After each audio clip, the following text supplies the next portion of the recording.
Good evening, everyone. Hope you are doing great. On behalf of Saranda House, I'd like to welcome you all to today's session, the Technical Toolkit in 2025, Expansion Beyond Code. We are thrilled to have Ms. Harini Anand with us today, a researcher at UI/UC Plus, working in data and AI at IBM, a Google KaggleX Mentee, Cisco Thinkubator winner, and a Harvard VTech fellow. Her journey blends research, AI, and community work. She's the perfect person to help us understand how to grow beyond just code and build a real technical identity. She's here to help us explore what it really means to be technical beyond just the coding.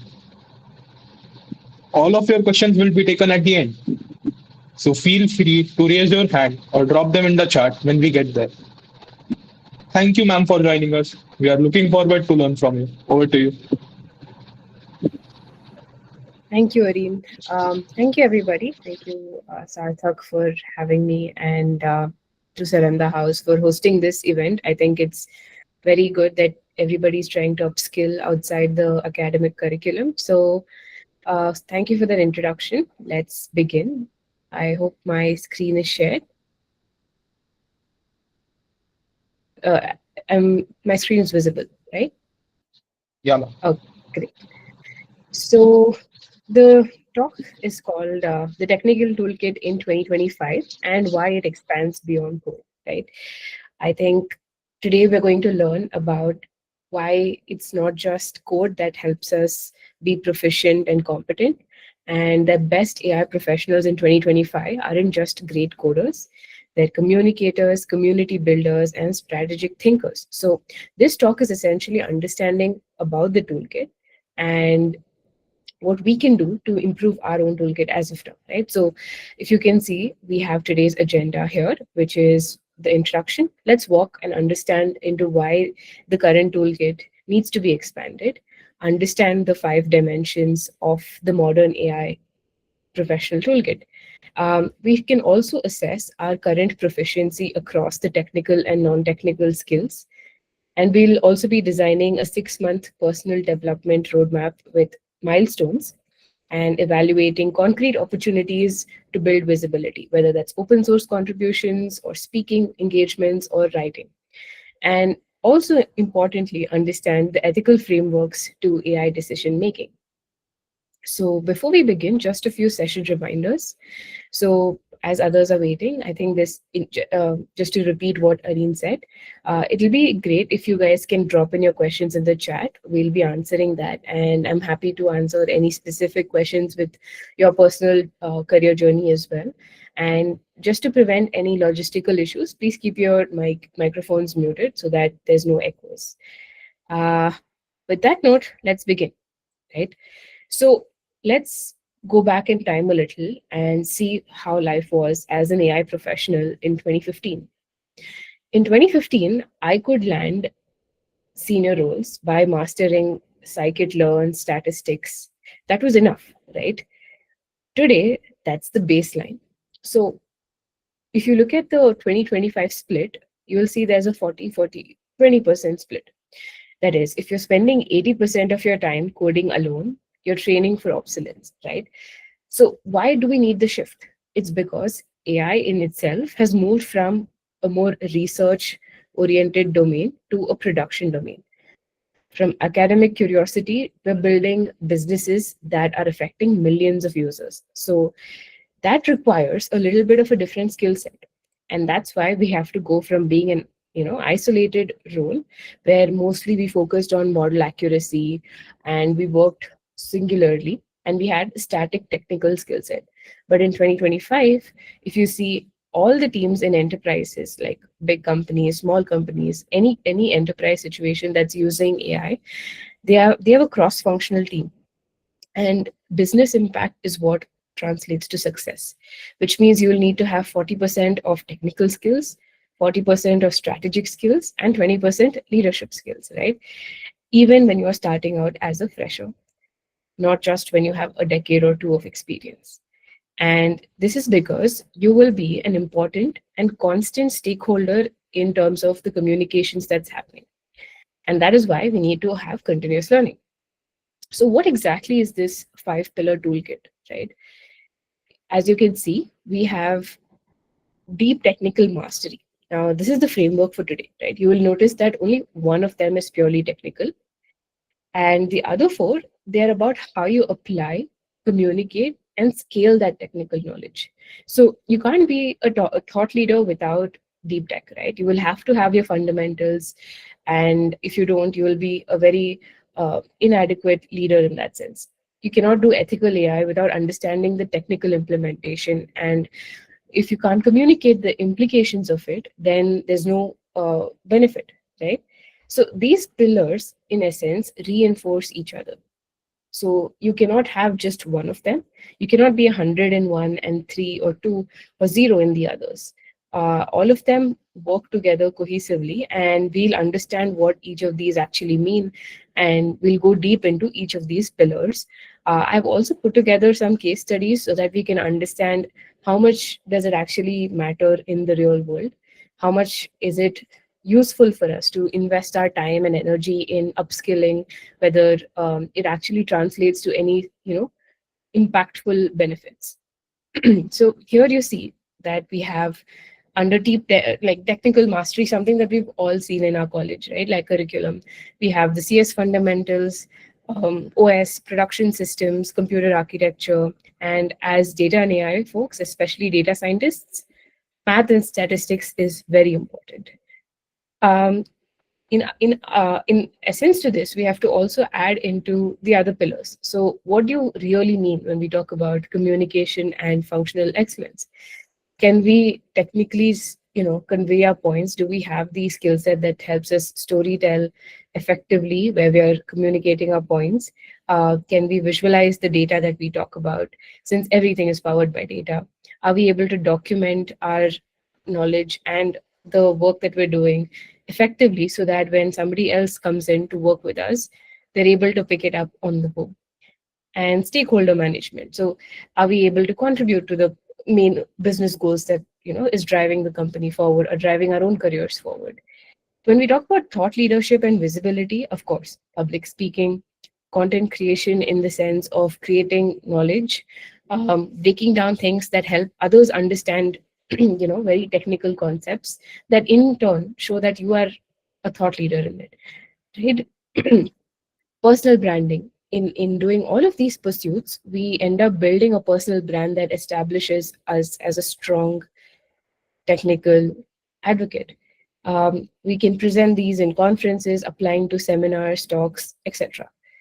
So open source again is not just code contributions, it's also about network building, peer learning, especially when your peer learning is democratized across the globe.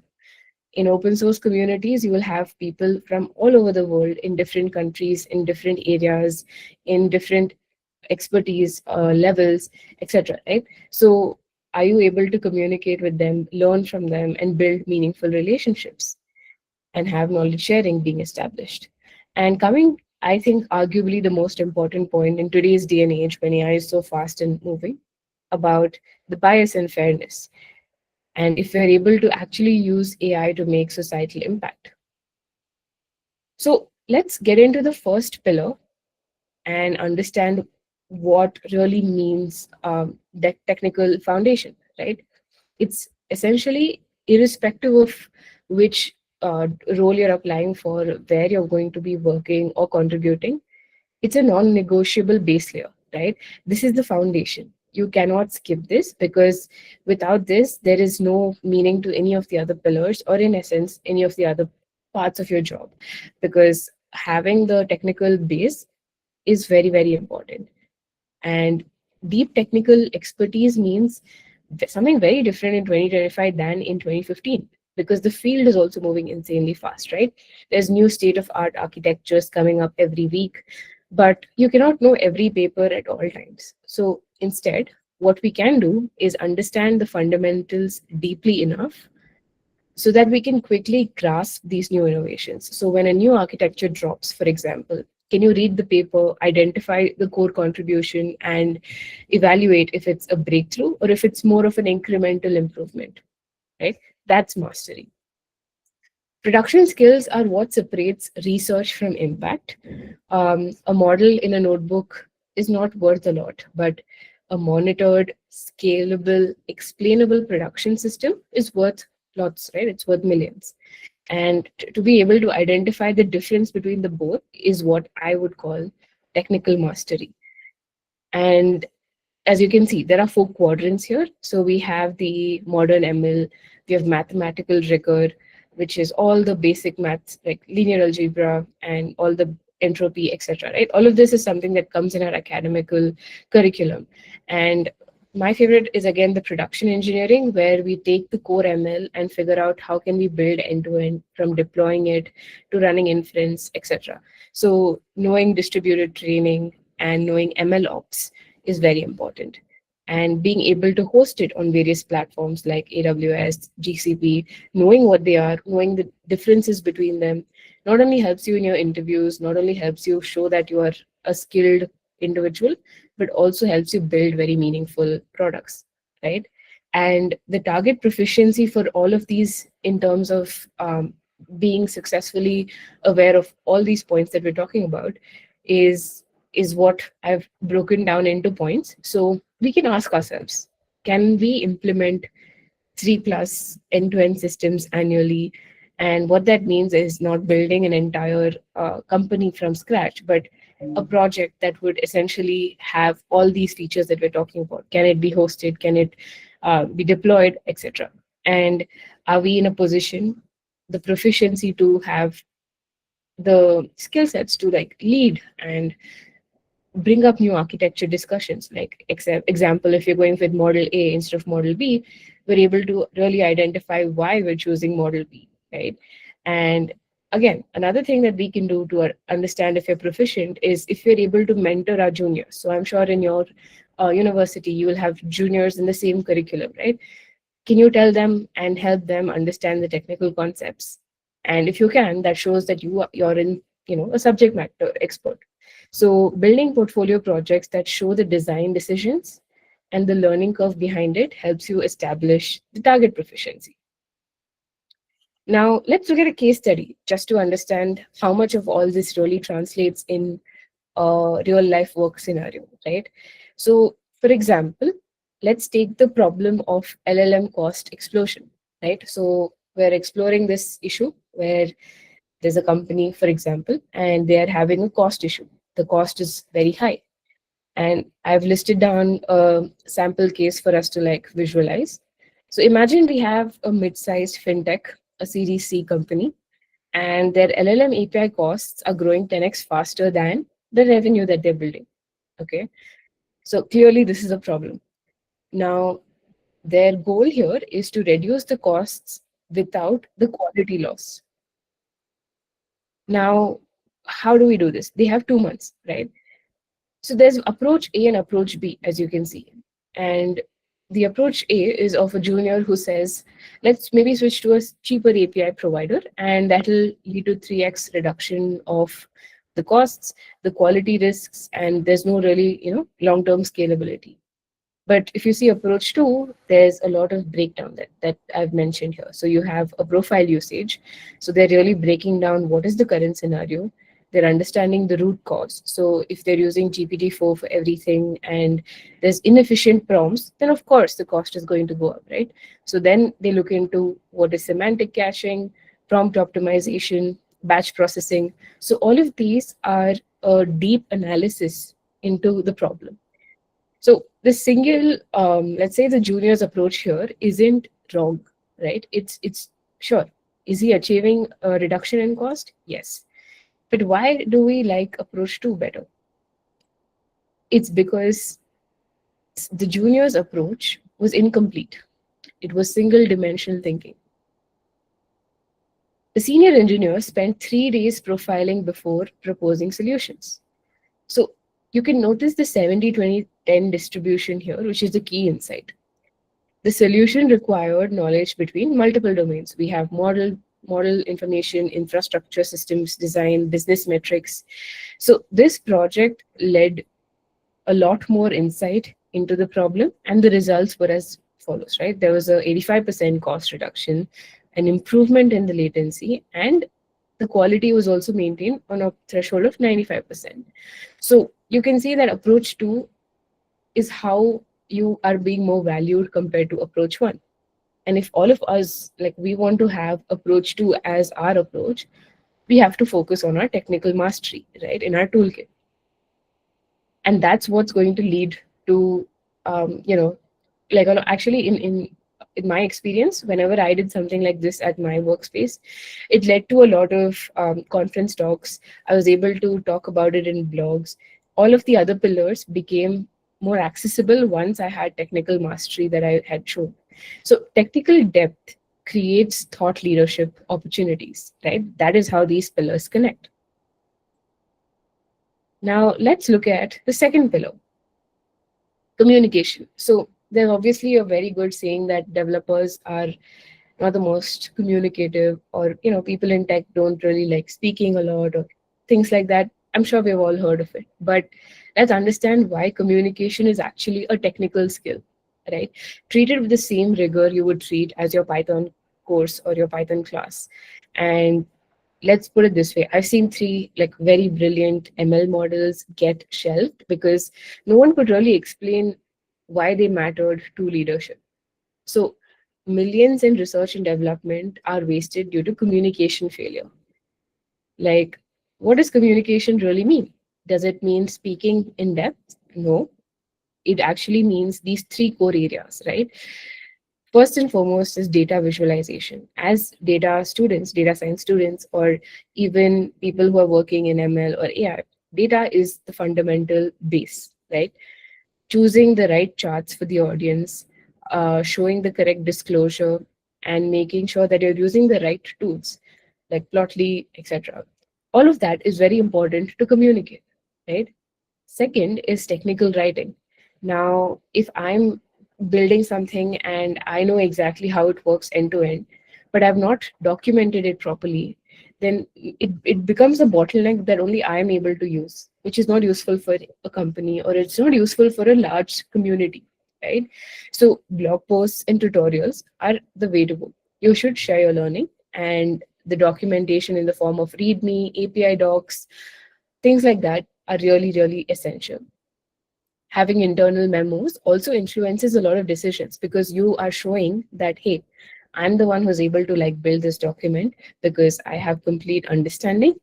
And in that sense, you're able to show a lot more ownership, a lot more, you're having a greater stakeholder in that room, right?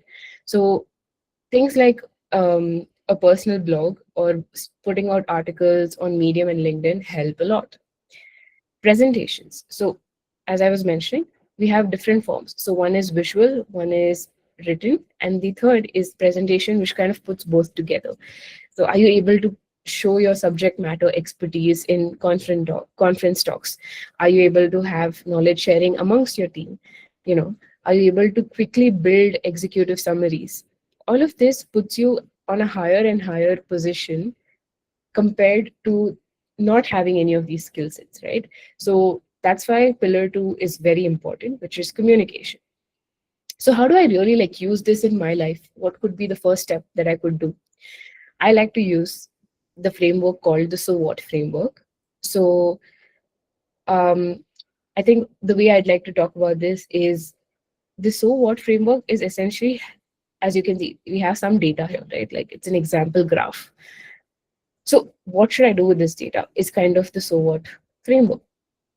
For example, your you can see here you have 94% accuracy. So what is the question that comes to mind?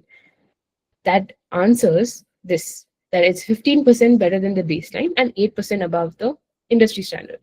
Okay, so now what is the next question, right? So what does this really help us with?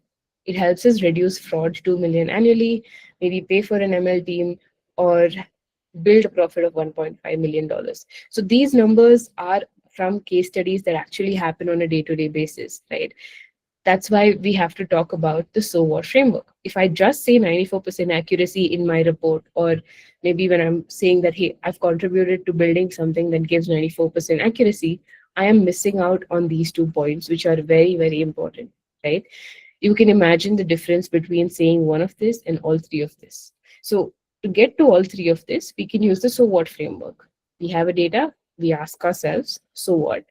And once we have an answer to that, we try and establish now what. So a target that I think you guys can try out in your own curriculum and courses and projects that you're doing is, can you try and maybe write at least six technical articles in the next year? Can you try doing maybe 12 internal presentations? This could be class presentations, this could be project presentations, this could be your internship. I'm sure you guys will be doing your internships as part of your course. In all of those, you can have a lot of internal presentations and translate 5 technical concepts into business impact. So if you're able to do this in these numbers, which are sure ambitious, I feel like you will have a better muscle on understanding how to do this. Right? Many technical people are not actually comfortable with thought leadership because I think it's perceived as ego, or it's some form of public speaking that's not comfortable. But that's not what thought leadership actually means.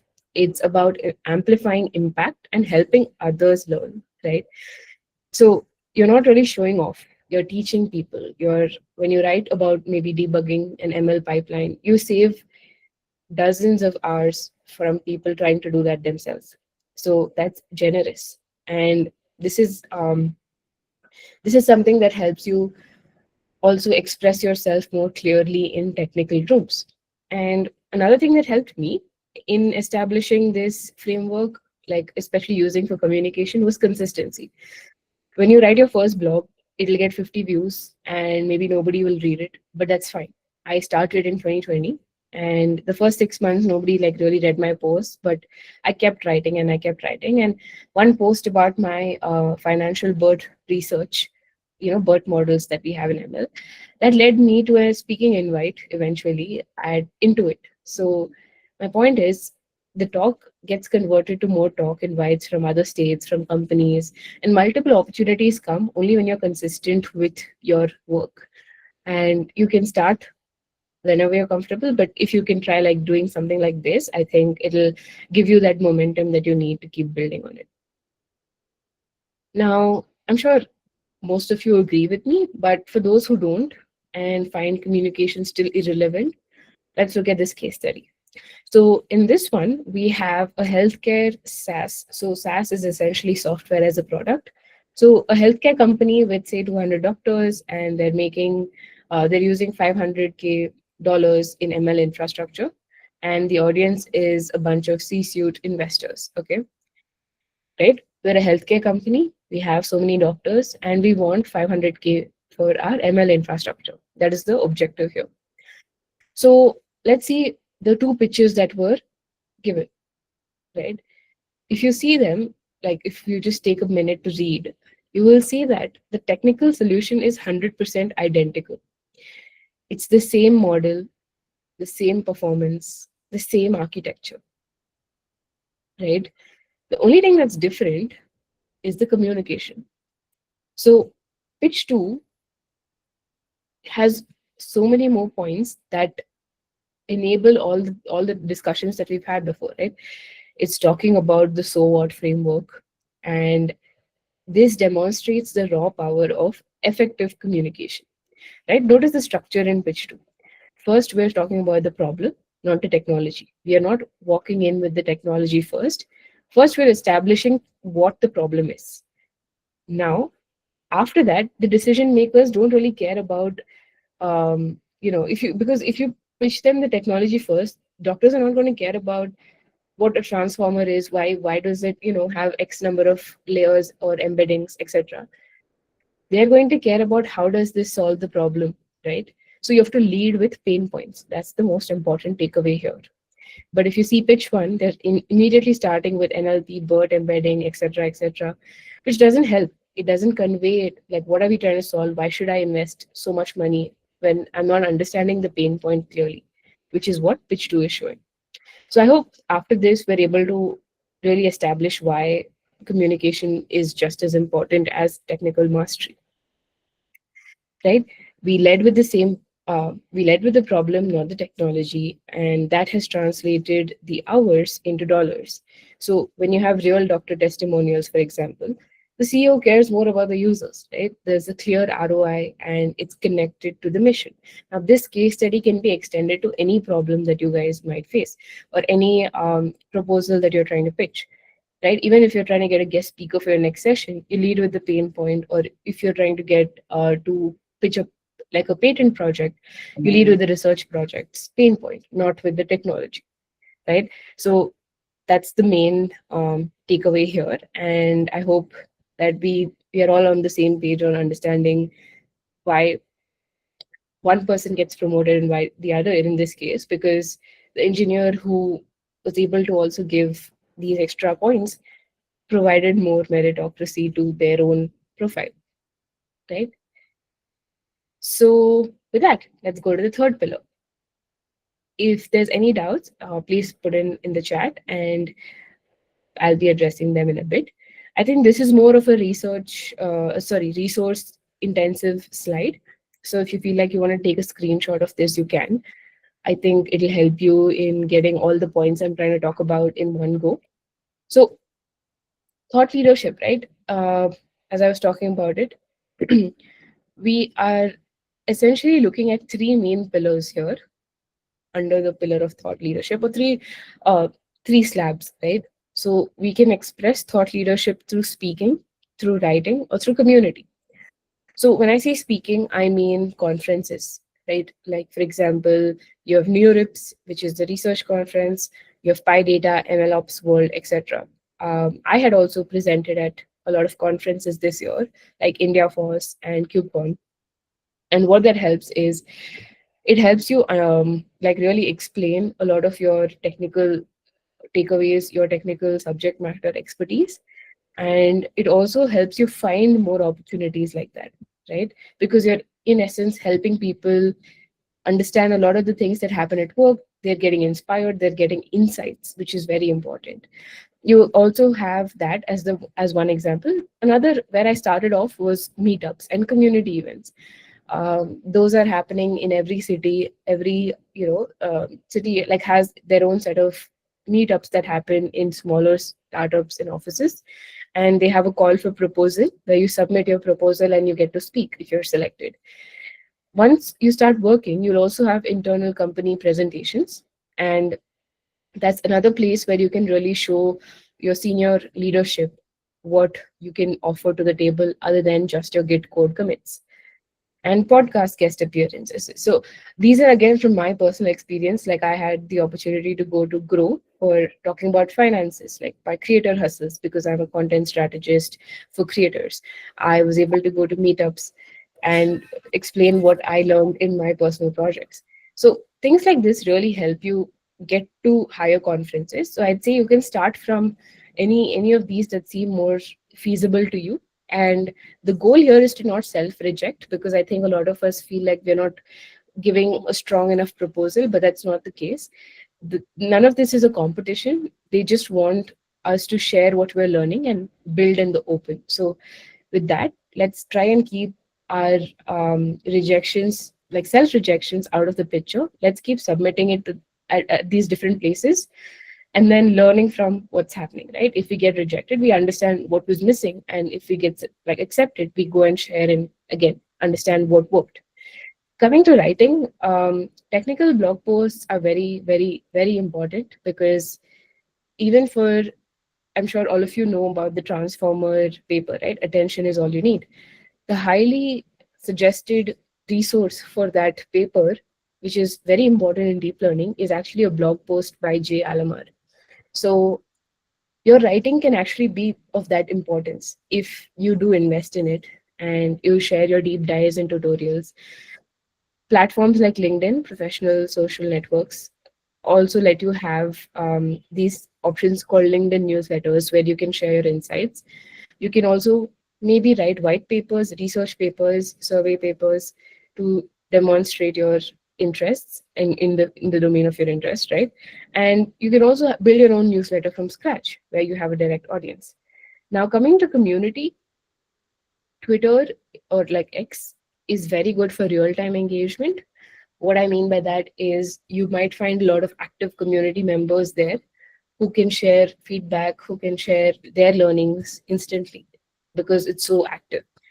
We also have GitHub for code contribution, as you all know. Even YouTube for tutorials. Like you can try and put up a tutorial on how to maybe build a Streamlit application or etc. Right? Like whatever you feel is something that you're interested in and you're good at, you can contribute to the technical community by putting up tutorials and maybe also offering some sort of like mentorship and support.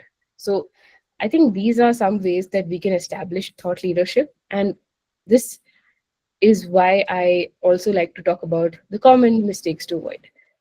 So in all of this, right, writing, speaking, videos, etc., there's a lot of red flags that I'd like to point out, which is also not really appreciated by the technical communities all over the world. Like globally, this is not expected. So I'd like to give you guys also a heads up on that, so you don't make some mistakes that probably people will do, where like prevent any form of self promotion or only self promotion, right? Sure, you can use your story to maybe drive a point home. You can talk about yourself to show that this is a real life example of what I'm trying to talk, right? Like for example, like how I did, I spoke about the pillar but I also shared my story. But if you're going to talk about only yourself, it becomes not so useful for the rest of the people, and there's no benefits or call to action, or there's no takeaways. Coming to the second mistake that we should avoid, it's not having an original perspective. If you're ripping something off GPT, or if you're ripping something off of somebody else's story, and ignoring engagement, right? So when you're putting yourself out there, you should be able to also communicate and engage with people who are trying to understand what you're talking about. And if you're like not going to give them the benefit of doubt and understand what they're trying to talk about, like if you're not going to engage, then it's just a one-way street, right? So that's again a red flag to avoid. And another thing that I've seen a lot of it happening is chasing trends without expertise. So just because say agentic AI is trending, if I'm going to write a blog on it without really understanding what it is by just Wikipediaing or like GPTing it, that is chasing a trend without actually building expertise. Always welcome to write a blog on things, but make sure you spend time in establishing yourself in that field, or at least establishing your knowledge in that, right? So these are some mistakes to avoid. And instead of this, you could try and do like target 2 speaking engagements per year, right? And if you can write up maybe 2 things per month, one maybe on what you're learning in college, one maybe what you're learning in your projects, or if you guys are doing courses outside of this, if you are working on personal portfolio projects, you can write a lot on those things, right? So these are like tangible targets that I would suggest you all to look into.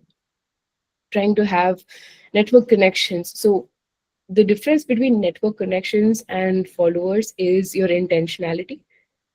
And what I mean by that is sending LinkedIn requests to just everybody versus strategically seeing who I can connect with, learn, have a conversation, get mentorship is different, right? So I'm saying try doing more of the second, where you're actively looking up people you want to network with and build that connection.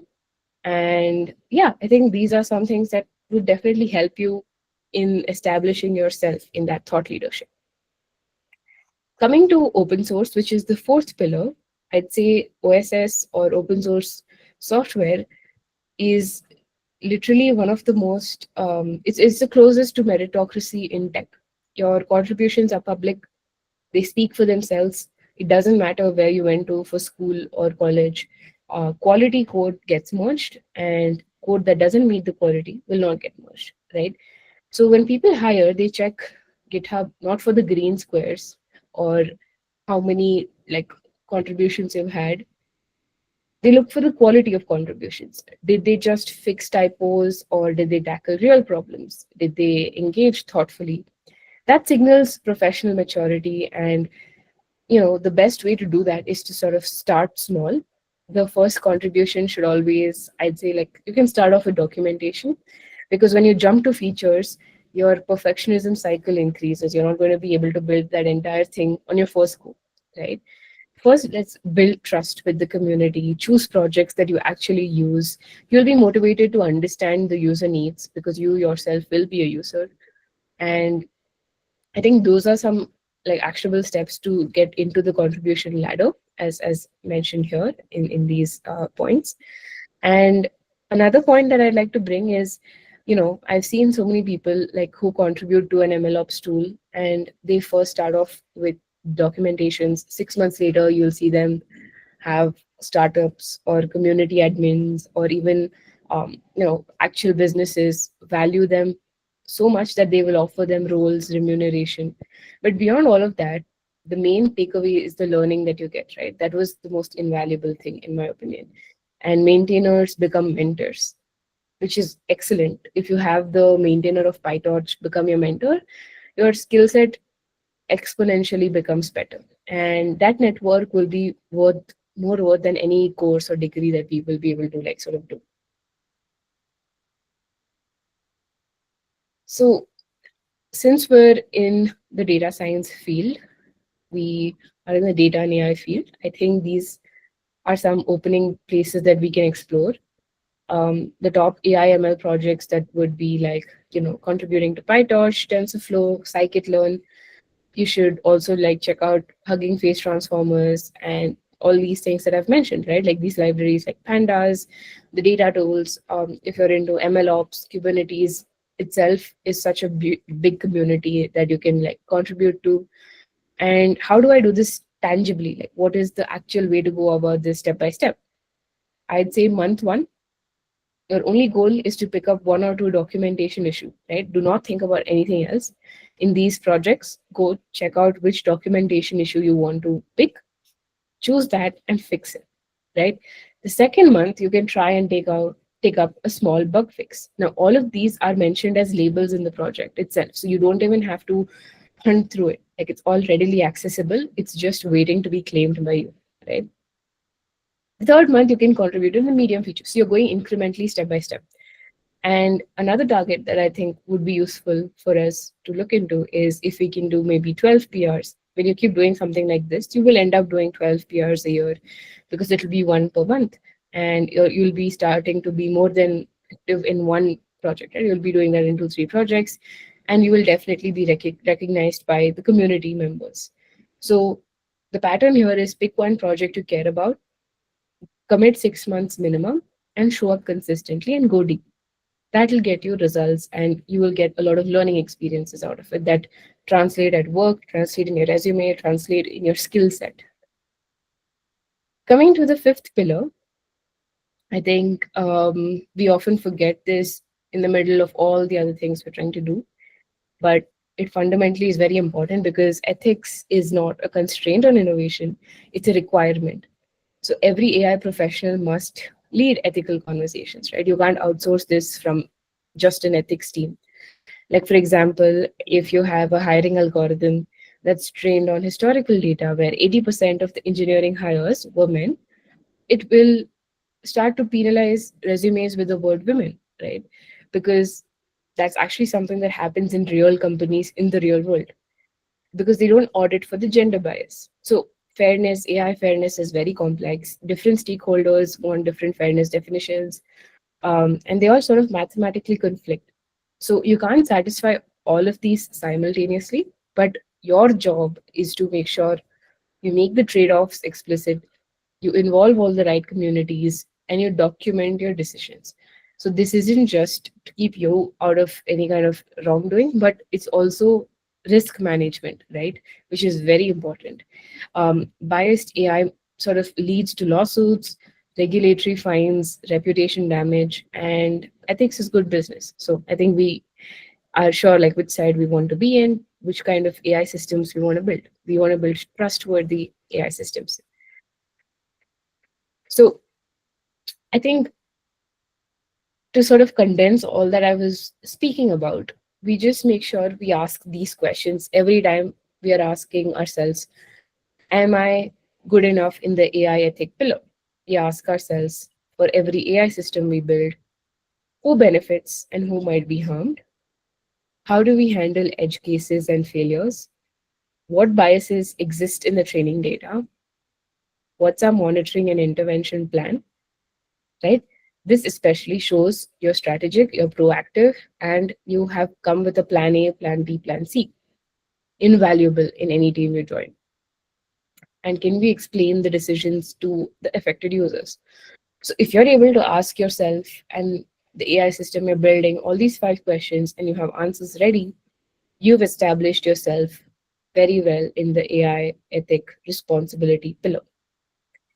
Now, how does this all come together? Right?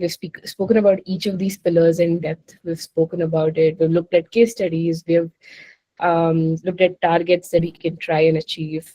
So, how does this all connect and become the toolkit that goes beyond code? So, let's take an example, right? So, um, these pillars aren't separate. I think that is something that we've all established. They multiply each other because when you solve a hard problem, that's pillar one.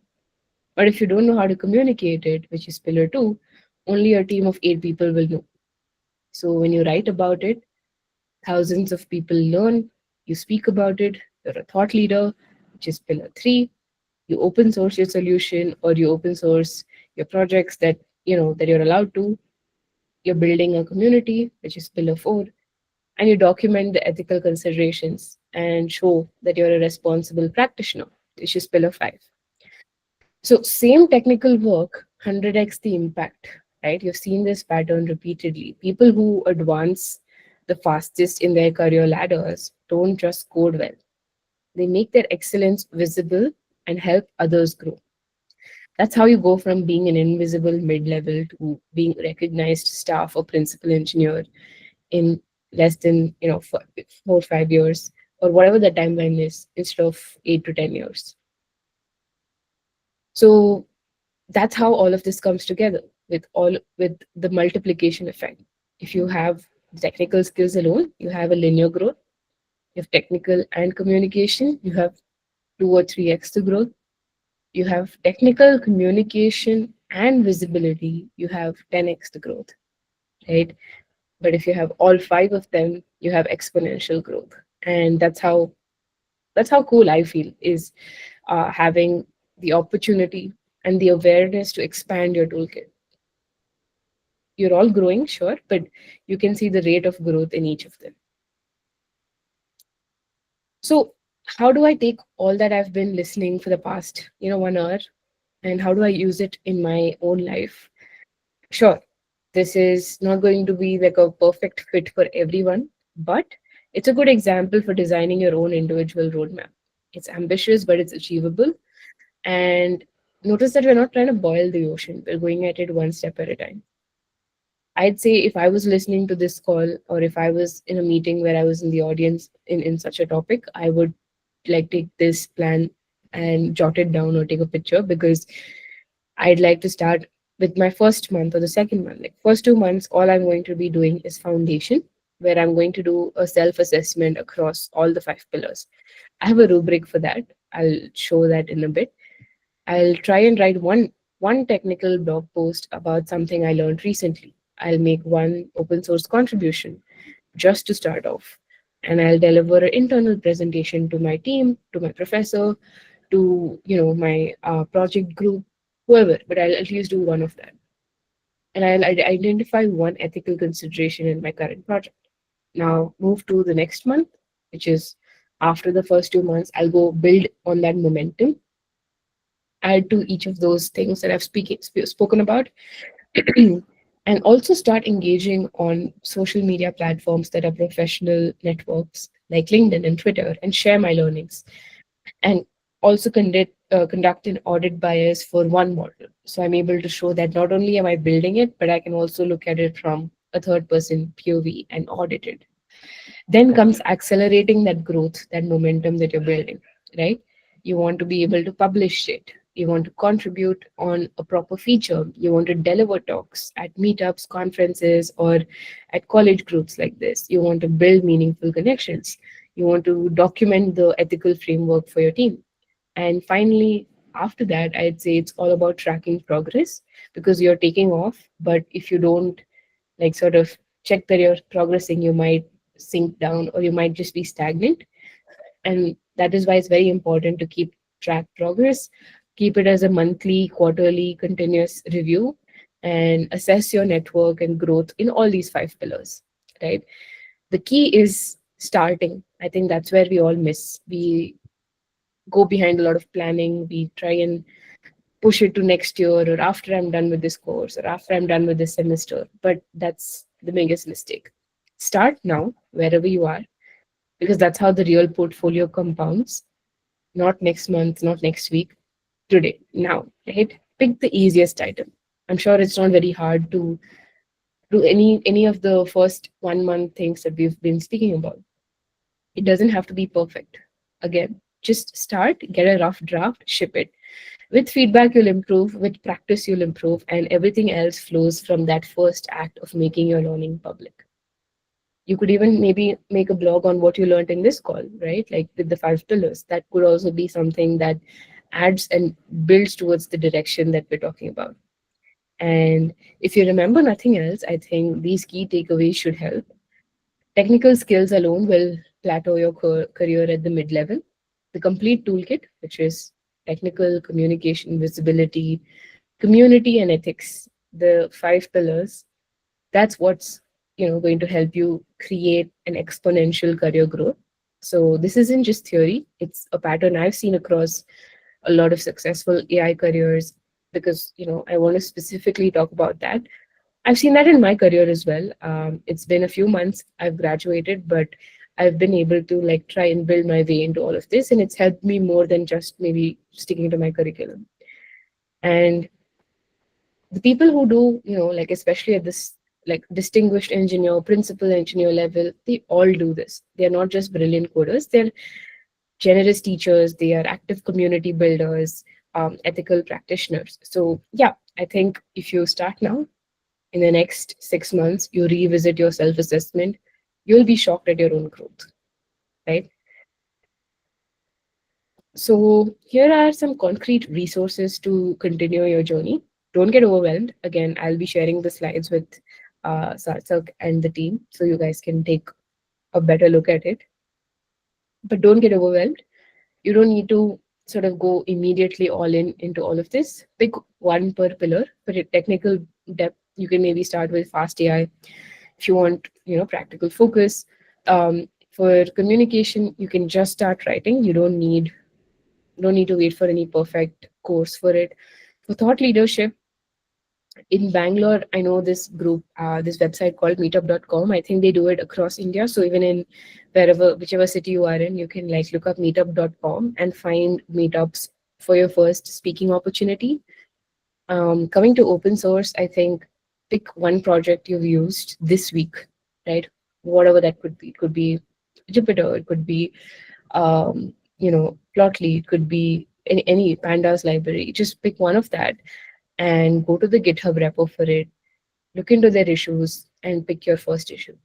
For ethics, read into the case study about AI bias. I think there's so many of it out there, whichever you find interesting. Please at least try start reading. And I'd say, my final challenge would be like do one thing this week, like not next month, this week. Just write 300 words, submit one PR, engage meaningfully with one person's content, and then email me what you did, right? I'll be happy to see that, and I'll be happy to mentor, guide. I want to hear about it, because the gap between knowing and doing is where your careers usually stall. So you can close that gap today. And with that, I'm coming to the self assessment rubric, which is what I was talking about. You can rate yourself on a scale of 1 to 5 for each of the five pillars. One would be basic understanding, five can architect. For each of it, I've sort of put together just for us to understand about ourselves better, so we know where we have to work on more. So you can identify the lowest scoring pillar, and that's where I'd say you can start. And this is something I'd like to end my talk with, the concept of you versus you. I think in the race that we're all in, or in this world, if anything's worked for me, I'd say It's constantly understanding that my only competition is my own potential, and it's all about making sure you're a better version of yourself every day. The only competition is you. So, thank you for your time and attention. That was the end of my talk, and I'm really grateful for the opportunity. And if you have any questions, I'd be happy to answer them.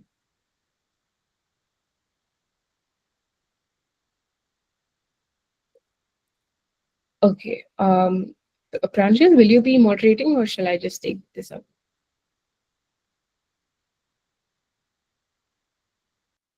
Ma'am, Yeah. Pranjal is not available right now, so Okay. Okay, I saw some hands going up. Let me just. Yeah, Areen, you can maybe like moderate this so that'll be easier for us. Okay, yeah. Sure. So, yeah, Himansha, you can ask your question. Yes. Thank you so much. It was a wonderful session, first of all. Um, my question is, like, I'm in the initial stage of my starting with my research upon a topic. I'm in like in the very basic exploring phase where I'm learning concepts, I'm diving into things. But sometimes the novelty of what I'm doing is questioned a lot. Because I don't find that when I go into depths, it feels like this is something which is already done, and what can I add to it? There is that is something where I get lost. So I don't get a proper map, like how do I get started and how do I avoid all these mistakes while diving deep into such concepts. Okay, great question. I think that's a question even I had when I was starting off with research. So I'll tell you what helped me. I think two things. One, it's very common to find that feeling where whatever you're building might already exist. But what helped me is whenever I saw that it already existed, I went to that paper. And in the last section, they have a subsection, like a paragraph called the future scope, where they themselves mention, the authors of the paper mention, what are the things that they want to work on to improve the current research. So that helped me find what are the other things I could add to my project that would make it better than what's already existing. And in that way, make it novel. So if it was like building a financial sentiment analyzer for using a BERT model, a lot of that exists. But when I saw the future scope, I saw that they wanted to incorporate different data sets. They wanted to maybe improve the performance of it by using a different model. So those became my points of novelty that I implemented in my research. And when you are doing that, you can cite the paper that you looked into as a reference. That's Okay. one. And I think the other thing that you can also do, which will help you a lot, is mail the professor or the author name in the paper that you're reading when you have seen that, okay, this work is already existing. You can mail them saying that, hey, I read the paper, these are my uh, project ideas, but I see that it's already implemented. What are the things I can do to make it better? And 9 times out of 10, they are going to be happy to answer because they're getting a mail on their own work. So they're going to want to make it better also, right? Like the field that they're contributing to. So you can do that. And doing that also might get you mentorship opportunities with that author since it's the domain of your interest. Okay, okay. Thank you so much. Yeah, sure. You're welcome. Uh, Yeah. yeah.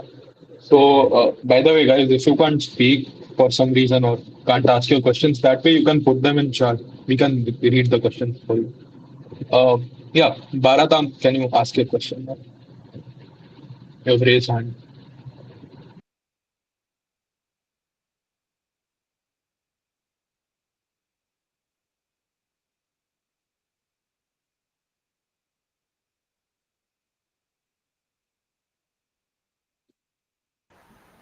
Hello, good evening, ma'am. Bharatam. Yeah. This is Praneeth. Bharatapalli. Yes, Am I audible? we can hear you. Okay. Ma'am, I am a fresher actually, and here also I'm in a foundation, and in BTech also I'm in first year. I wanted to ask about like how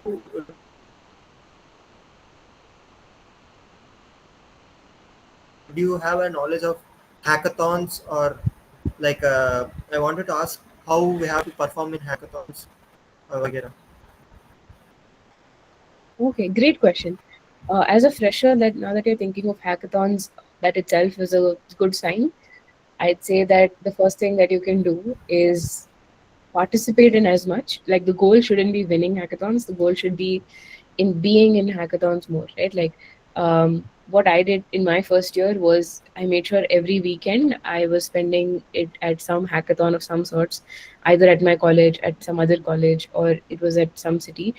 Like what I did is I looked up constantly on Google itself. If you put up hackathons in Bangalore or hackathons in Madras or whatever, wherever you are, you can like sort of do that and also participate in online hackathons. Like MLH is one such place that they conduct a lot of hackathons globally, virtually. And in those hackathons, I made sure that I did like three things. First, I tried and made sure that I spoke to every mentor there, because every hackathon will have 5, 6 mentors who are going to help you. Speaking to them gave me more confidence. It helped me build my network. It also helped me understand what's expected out of that hackathon. And second thing I did was try and show my learning curve. Like even though if I didn't complete a project fully, whatever I did, I documented it. I showed them that I explored all these different options and then I chose this. So walking them through what I've built was very, very useful because it showed my own technical competence, it showed my initiative, and it helped me stand out from the rest of the crowd.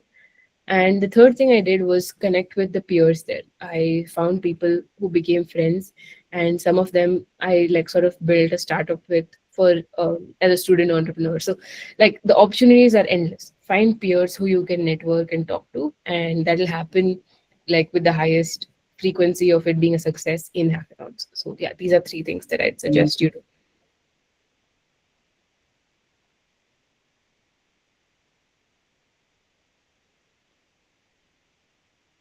Oh, thank you, ma'am. Yeah, so is there anyone else who wants to ask a question to them?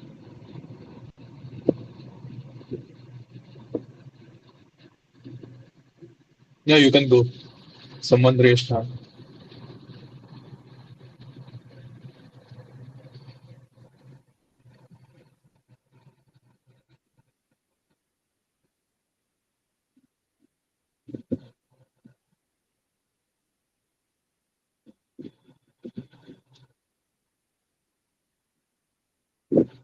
Yeah, the link will be provided to you. Don't worry.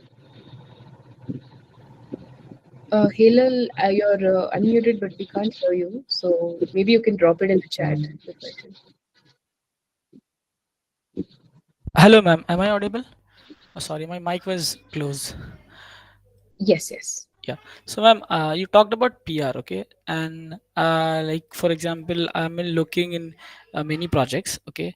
But the thing is, what I was able to do, or what I can do currently, is like I feel like maybe just raising some issues and then telling to the original author, okay, this is the problem, or finding out the bugs. But contributing is like you have to just go through the full code base to understand what is really happening. And I find it's really difficult. Like for example, how do I like go through all, or where do I actually start for the PR thing? Or for example, Right. okay, finding bugs or maybe raising an issue is not that difficult. Maybe you like you did little bit research, or maybe you did little bit of work around it, and then you were able to get some. But then actually contributing, you have to understand, because suppose if you did a PR, then maybe it's not accepted because they have a different way of working. Okay, and many projects is like that. For example, like what I'm talking about is one of the project is an open source project, is that they usually don't accept PR like that. You have to go to the mailing list, and then you have to say through mailing list things, and then there's a long process there to do it. So like you said, 12 PR in a year, I just don't know how do I do that. Right. So you don't have to just contribute. Okay, so two things. One, joining the mailing list is a good thing, because I think the goal shouldn't be speed of PRs, it should be the quality of PRs. So even if we are like having a longer process to building that PR itself, we're learning a lot in the process, right? In the mailing list, you're going to be communicating and interacting with so many of the maintainer, the members of the community. So that is also a learning experience. Now, the goal is to not just like make sure that you're like raising PRs. That is not the only goal. The goal is to make sure that in the process of raising a PR, I'm building a lot of the skills that I spoke about, like proficiency, the community impact, technical expertise. Now, you can also have your contributions and your PRs in Hacktoberfests, in local Hacktoberfests, right? Like a lot of college universities host it, technical communities do that, where you will have students bring up projects, they'll have issues of their own, they'll label it as beginner friendly or a first bug issue, pick up those labels and use that to filter through the issues, contribute to those which are smaller scale projects. And once you build that rhythm of like traversing a code base, like going through a code base, or sort of building that speed in understanding what it has to be done from scratch, you can then start like contributing towards the bigger tools. So again, it's a great question you ask, because you are clearly trying to understand with your own experience what to do. So in that process, just keep looking at projects that are not a complete like enterprise level. Like you don't have to start with PyTorch. You can start with projects that are there in your own college community by maintainers, or you can even find projects that have a lot of beginner first issues. I think that is something that you can try beginning with if you feel like it's hard to start off with the big Yeah, stuff. exactly, ma'am. Actually, I actually did something similar. Like there was smaller project which I targeted, Mhm. but then the problem was that, like for example, what I was doing was a UI library, and it was h- partially written in Java and half in C plus plus. Then the thing is like even though it's small, but I mean, if small means like it's having around 30,000 lines of code. So Mhm. the thing is, even though it looks very small, but you still have to do a lot of work to really understand. Like, what I'm now doing is like making my projects and trying to like, okay, usually I used to make small projects. Now I started making bigger projects so that okay, I have this ability. I will get some this ability like I can like go through the like how to handle like bigger code base. Because you have to have so many things in your head around like okay, this is if you break this, what will it impact the other part of the code base, or if you're working maybe something breaks. So well, like, yeah, I mean you're right, you should start with small stuff only, but yeah, I mean I don't really get how to Yeah, I think basically well, understand you like can bigger code. like from what I've understood, you're having that mental barrier in finding it to be like a successful finish, right? So start even smaller. So I think iteratively, even if your goal shouldn't be is the PR done. The goal should be, have I done the due diligence in reading the documentation? Have I looked into what the code could offer, etc., etc., right?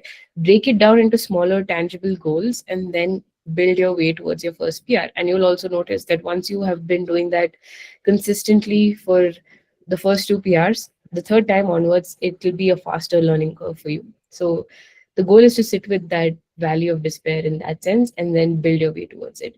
What helped me is having an accountability buddy in that process, where I found a college friend of mine who also was getting into like open source contributions or exploring that. And what we did is we made sure we had a review meeting every week. So we were able to have that barrier of like, is this too complicated? Am I making progress? Removed. So yeah, just find what ways, like, things like that, exercises like that could help you. Thank you, ma'am.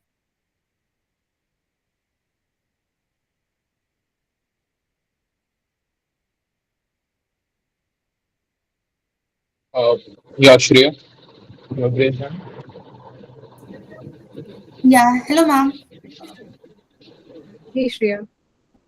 Ma'am, I'm actually doing my BS degree as a standalone student. Okay. And I'm totally new to this technical field and I'm not knowing that much coding. I'm not good in that.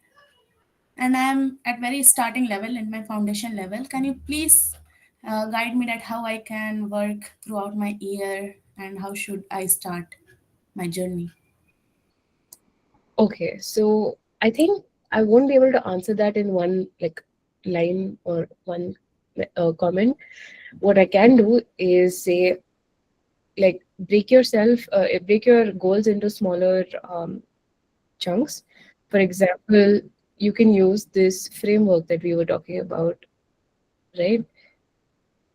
So here, you're saying you're starting off, so obviously you're not going to have like high ratings on each of this, which is completely okay, which is good.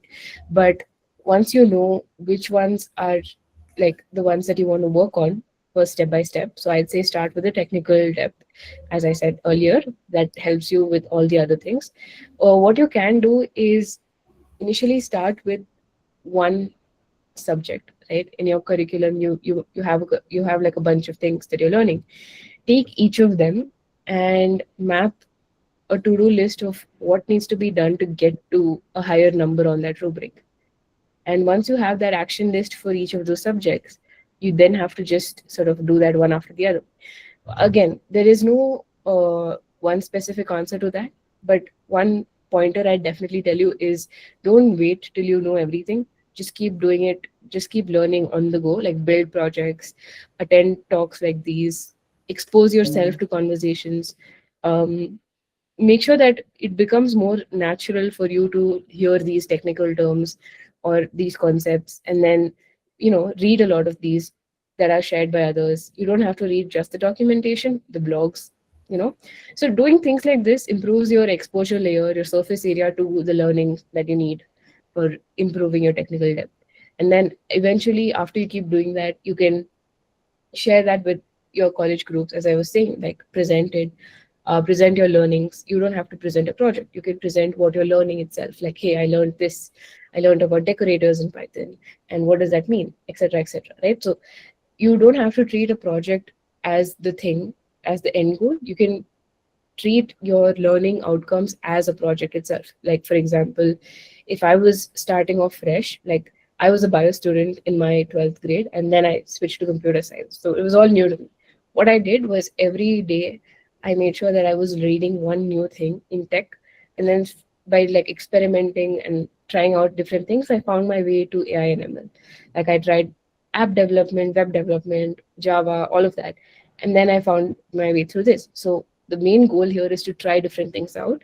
And you don't have to be good at everything, right? The main action item is apply, engage, interact with as many technical concepts, domains, just play around with it and find what you like in that experiment. Okay, ma'am. Thank you.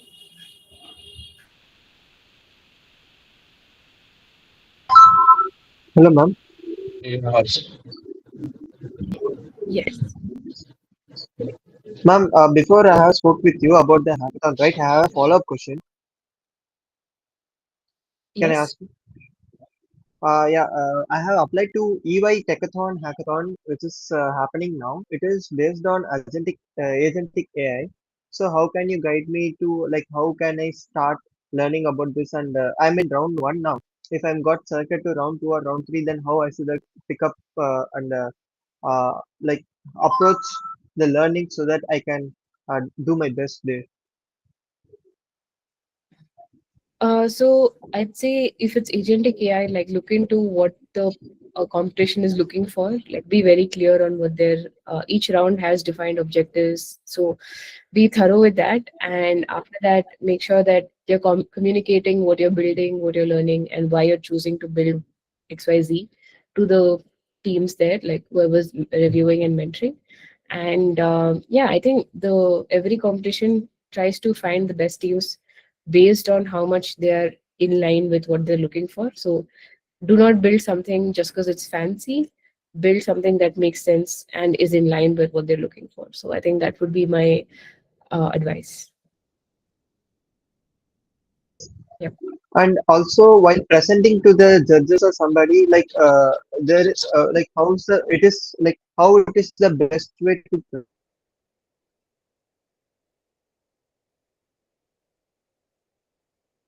present, how the how should I present so that they get it the point better, like while making the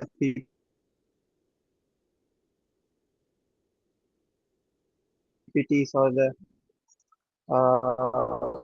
script to Yeah, so explain same thing, right? the As I mentioned in the slide, our yeah, you just have to focus on the communication pillar where you're looking into what's expected and you're communicating the pain point first and then the tech that you've used. So use the same thing that I've mentioned in the pillar of communication in the slide. So I'll be sharing the slides and you can take a look at that. Oh, thank you, ma'am. It was great to ask you. Thank you. Yeah, Areen, I think we can take up the other questions. Like maybe you can send it later, or yeah, I, I think we're at the end of the time, right? Yeah, ma'am, that's what I was gonna ask you. Uh, so yeah. Uh, so thank you so much, ma'am, for sharing such a wonderful session where you shared such insightful thoughts and showed us how the technical world is evolving beyond just the coding part. Your perspective truly gave us a fresh way to look at skill learning and growth from 2025 and beyond. On behalf of Team Saranda and all the participants, we would like to extend our heartfelt thanks to you for taking the time to guide us and inspire us today. And thank you everyone who joined in. Let's take what we learned today and start building our own well-rounded technical toolkits. By the way, the session recording and key highlights will be shared to you on our Saranda House YouTube channel. So have a great evening, everyone. Wishing you best for your journey ahead. Thank you. Thank you.